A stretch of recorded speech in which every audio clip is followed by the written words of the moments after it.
What if the locket never came off? No regret, no return to the tent, not even a single glance back. When Ron Weasley walked away from Harry and Hermione in the Forest of Dean, that terrible moment that should have been a mistake, he kept walking, straight into the dark. No redemption arc, no heroic return. Just a boy who felt second best his entire life, finally finding a voice that told him he was right. Today, we're going to follow that devastating timeline. Because without his friends to pull him back, Ron Weasley isn't the loyal sidekick, is he? He's a weapon of pure resentment. And the Order of the Phoenix?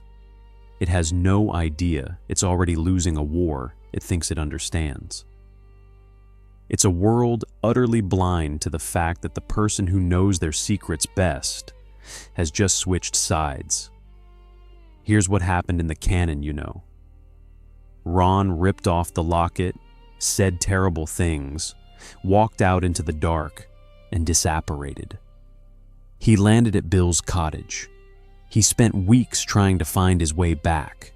He made it. Here's where the road forks. Ron disapparates, shaking so hard he splinches. Not badly. His left shoulder, a chunk of skin and muscle left behind somewhere in the forest, while the rest of him tumbles into woodland somewhere in the northwest, bleeding into dead leaves, gasping. He hits the ground on his knees. The locket swings forward and cracks against his sternum. He reaches up to pull it off. The clasp is sealed. He tries again.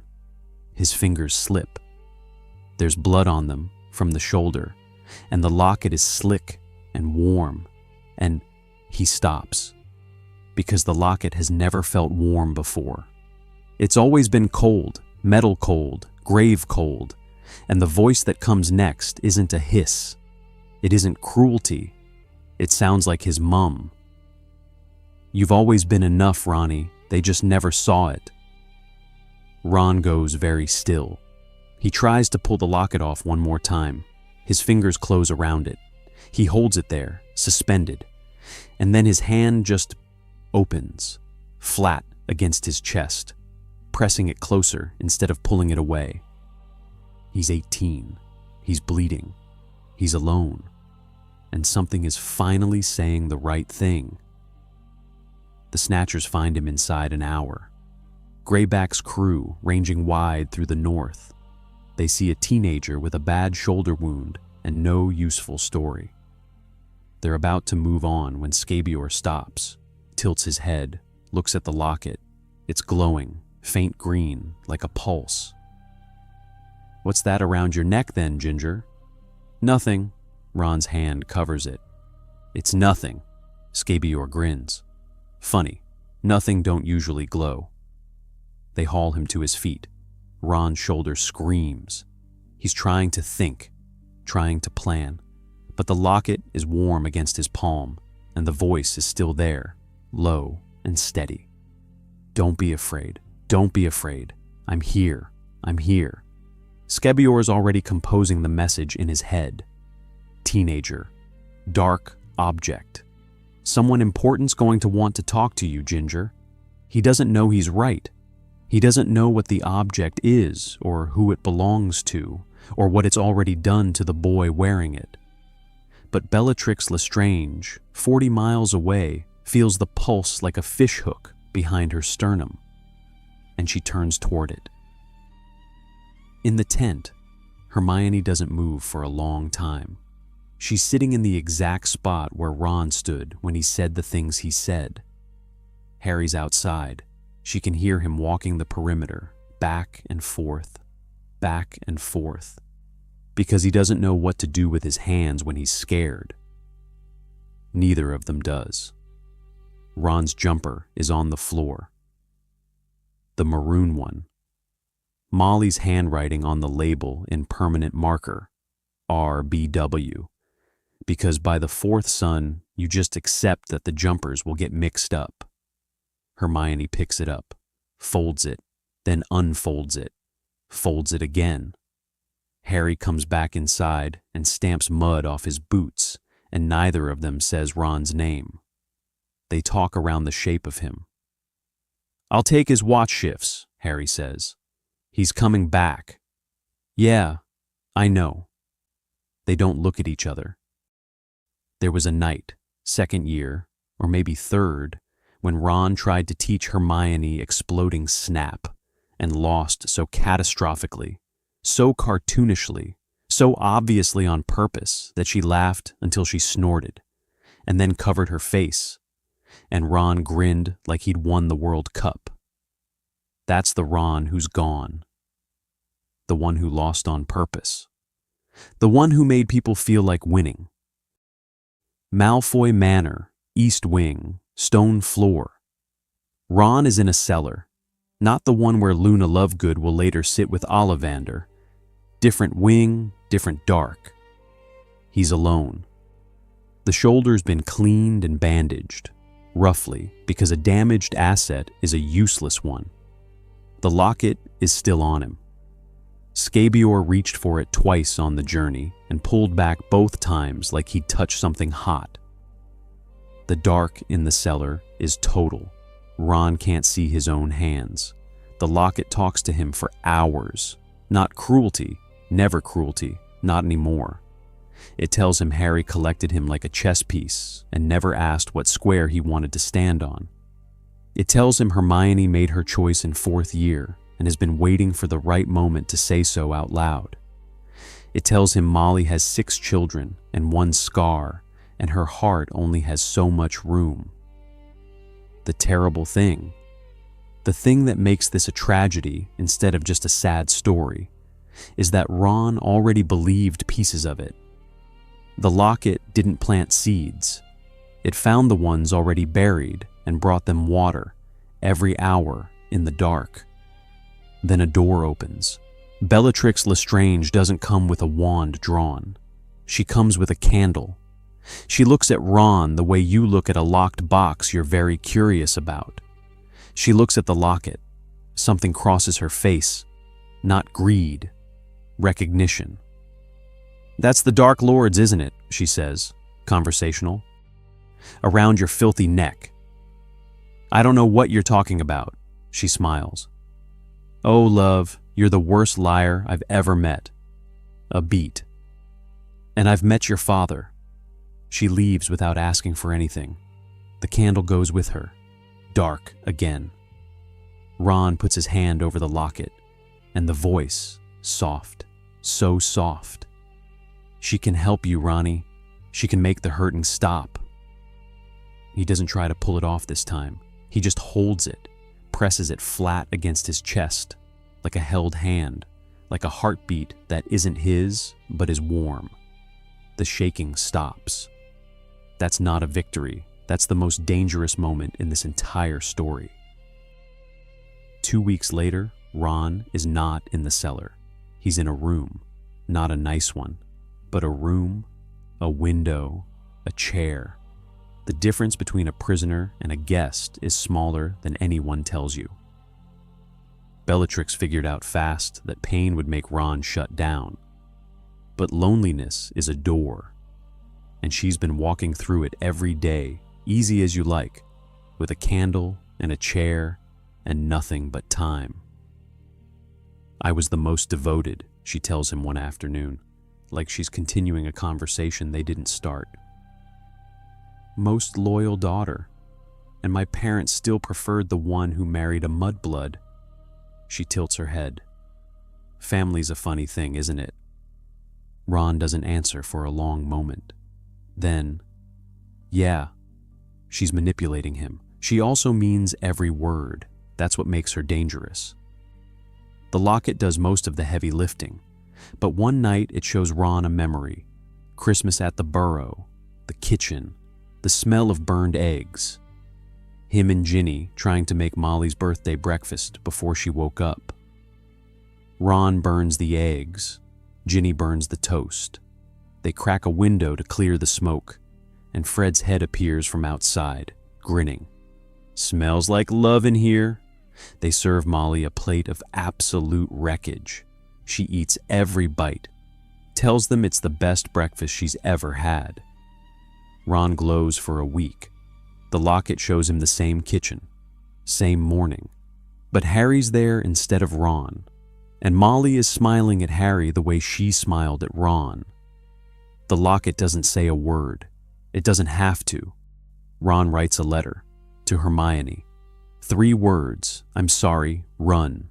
He sits with it in his hands, reads it twice. The locket pulses warm against his chest. If she wanted to know where you were, dear, she'd have come looking. He puts the letter in the fire, watches it curl at the edges, then the middle, then gone. He tells himself it's because the warning wouldn't reach her in time anyway. That night, Bellatrix sends a message to Voldemort. We don't hear what it says, but her face when she writes it isn't cruel. It's focused. She's found something the Dark Lord lost. She glances at Ron through the doorway. He's asleep. The locket glows faintly green against his chest. Sleep well, Weasley, she murmurs. You're going to be so useful. He's dreaming of the Burrow kitchen, burned eggs. His mother's voice, the real one, saying his name. Remember the tent. Remember Hermione saying he's coming back, like if she said it firmly enough, it would be true. Hold that. Because this is the moment that made those words impossible to keep. Voldemort comes to Malfoy Manor for the locket. He finds something he didn't expect. The Horcrux hasn't possessed Ron. It's done something the Dark Lord has never seen. It's bonded. Ron's damage feeds the locket power. The locket fills the void Ron's damage left. They've been sustaining each other for weeks. 2 broken things, holding each other up. Voldemort doesn't take it back. He sits across from Ron and asks a question. What did Potter promise you, boy? Ron opens his mouth, closes it. He's never thought about it before, not directly. What had Harry promised him? Nothing. Harry had never promised him anything. That was just how it was. You stood next to the boy who lived, and you were grateful for the proximity, and you never asked for more because asking felt like admitting you wanted it. Voldemort nods slowly, like he expected that. The great Harry Potter, he collects people like chess pieces and never tells them what square they're standing on. He's my friend, but Ron's voice doesn't land right on the word. What did he promise you? Voldemort asks again, quieter. Ron stares at the floor. I was his first friend. Something cracks in his voice on first. I was his first friend, and he can't finish the sentence. He doesn't know how it ends. Voldemort offers him nothing. No power, no deal, no speech. Just tell me where they'll go next, and your family will be safe when this is over. All of them, even the ones who forgot you. Ron tells him about the Forest of Dean, about the sword of Gryffindor. Then he looks up. Don't hurt Hermione. His voice is steadier than it has any right to be. You have to promise me that. Voldemort looks at him for a long moment. Then he stands, walks out. The door closes. Ron sits in the chair. The locket has gone quiet, quieter than it's ever been. He puts his hands over his face. The room is cold. Nobody comes. He'd given up everything. And the silence that followed sounded exactly like his bedroom at the Burrow, when everyone else was downstairs laughing, and he hadn't been invited because nobody thought to check if he was there. Voldemort's people reach the Forest of Dean a day before Harry and Hermione do. When they arrive and find the frozen pool, the sword waiting at the bottom, it's not a test of courage. It's a trap. Harry goes in. The Horcrux planted at the bottom is a decoy. Death Eaters close from 3 sides. Hermione fights, and she's extraordinary. But she's one person. They get out, barely. Hermione takes a curse to her left arm she'll never fully heal from. They lose most of their supplies. They land somewhere in the Welsh countryside, shivering, with nothing. Hermione puts it together in under a minute. Someone told them, Harry. I know. Someone who knew about the sword. Her voice is very controlled. Someone who was with us. I said I know. Neither of them says the name. Harry reaches into his jacket, pulls out a brass locket, the decoy, the RAB note inside, and reads it, puts it back. Then he takes out Ron's wand, the one he's been carrying since Ron left. He sets it on a rock, walks away, comes back, picks it up, puts it back in his jacket. No explanation, just that. Back at the manor, Voldemort rewards Bellatrix for the intelligence, not Ron. Ron hears about the ambush secondhand. He asks if anyone was hurt. Bellatrix doesn't look up from what she's reading. Does it matter? Did anyone get hurt? Your little mudblood took a hit. She turns a page. She'll live, probably. Ron throws up in the corner. Bellatrix watches him without expression. He straightens up, wipes his mouth. The locket speaks, but it's not Molly's voice anymore. It's his own. You did this. The only direction is forward. That's when Draco finds him in the hallway. They stare at each other. Two boys in the wrong war, wearing the wrong colors, neither one sure how they got here. Draco says, completely flat, My mother wants to know if you eat pork. Ron stares. What? Dinner. She makes dinner when she's terrified. We've eaten 6 roasts this week. Ron almost laughs. It doesn't quite make it out, but it almost does. Voldemort summons him that night. There are more objects, he says. He needs everything, Dumbledore told Harry. Everything. Ron hesitates. The locket burns. Hot, not warm. Warning him. Or pushing him. He can't tell anymore. He opens his mouth. There's a cup in Bellatrix's vault. For the first time, Ron watches Voldemort's eyes go wide. Sees something move across the Dark Lord's face that he never expected to see there. Fear. Voldemort doesn't rage. He goes very still. And that's when Ron understands, not because anyone tells him, but because of that face, that stillness, what the objects are, the locket, the cup, the diary from second year, a piece of Voldemort's soul. He's been wearing a piece of Voldemort's soul for months. It's been sitting against his chest, calling itself his mother.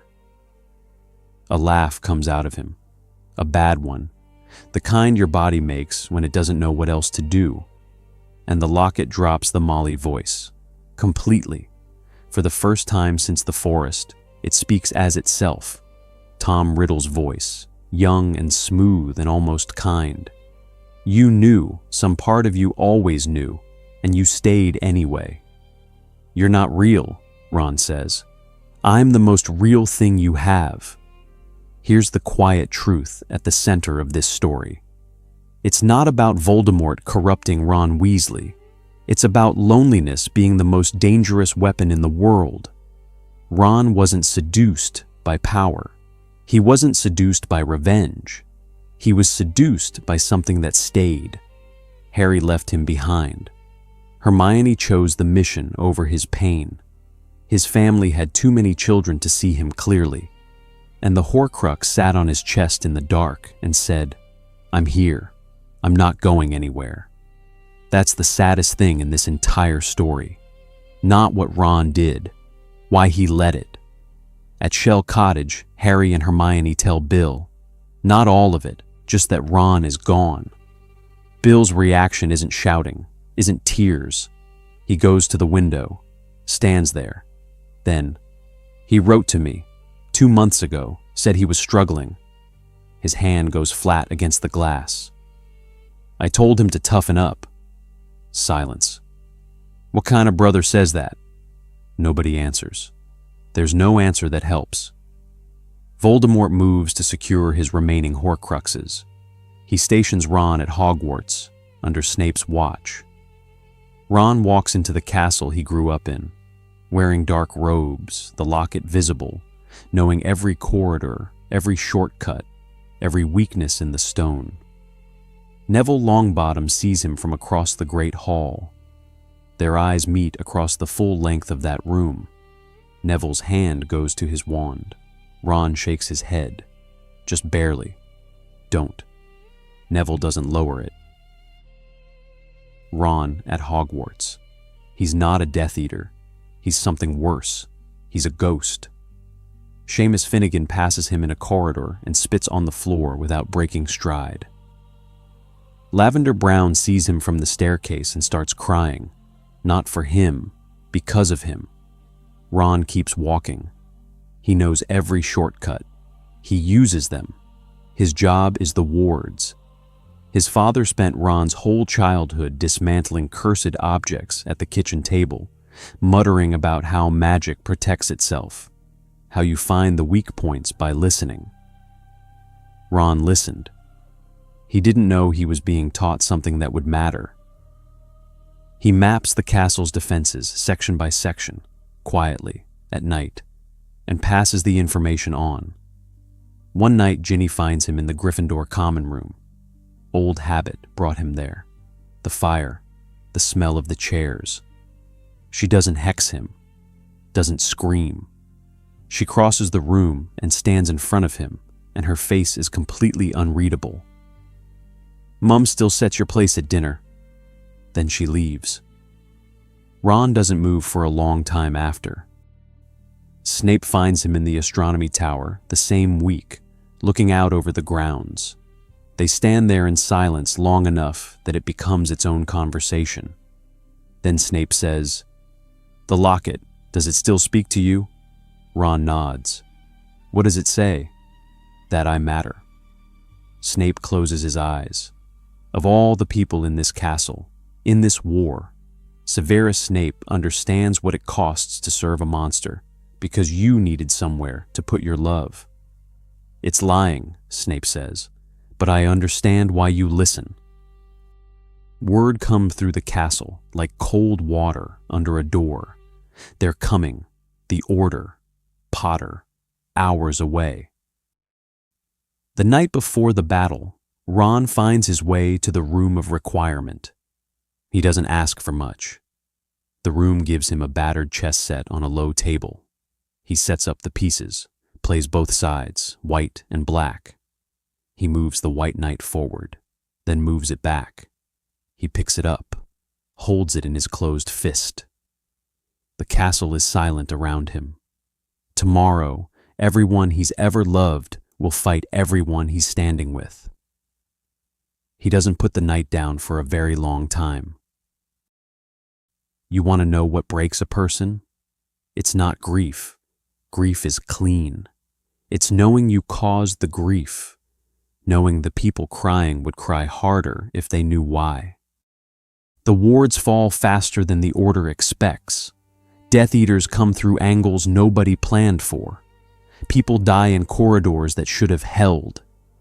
Ron is close enough to see Fred go.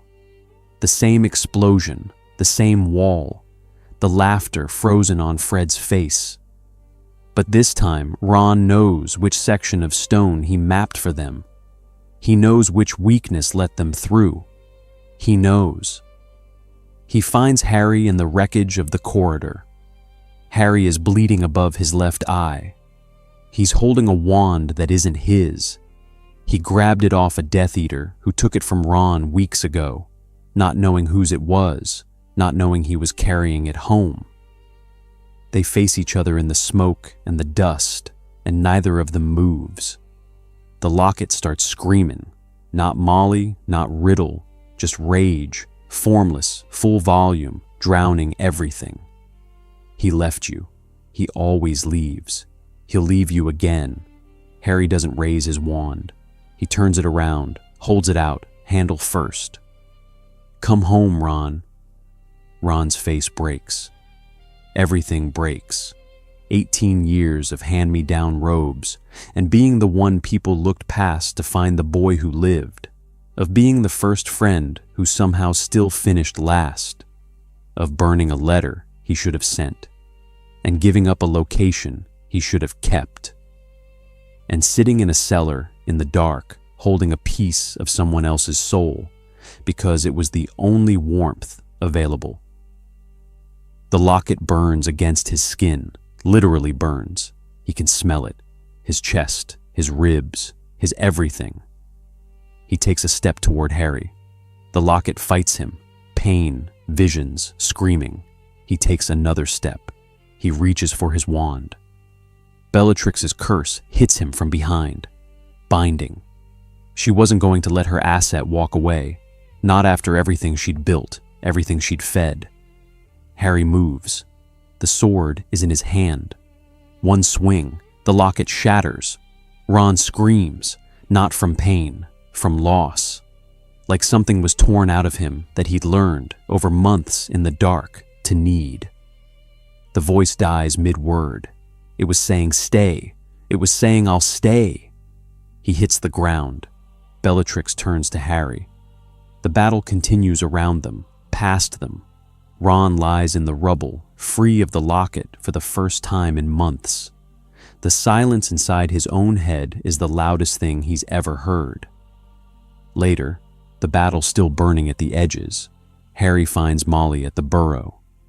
The fighting has spilled outward. The kitchen is gone. She's standing in the ash, holding the clock. Harry is bleeding above his left eye.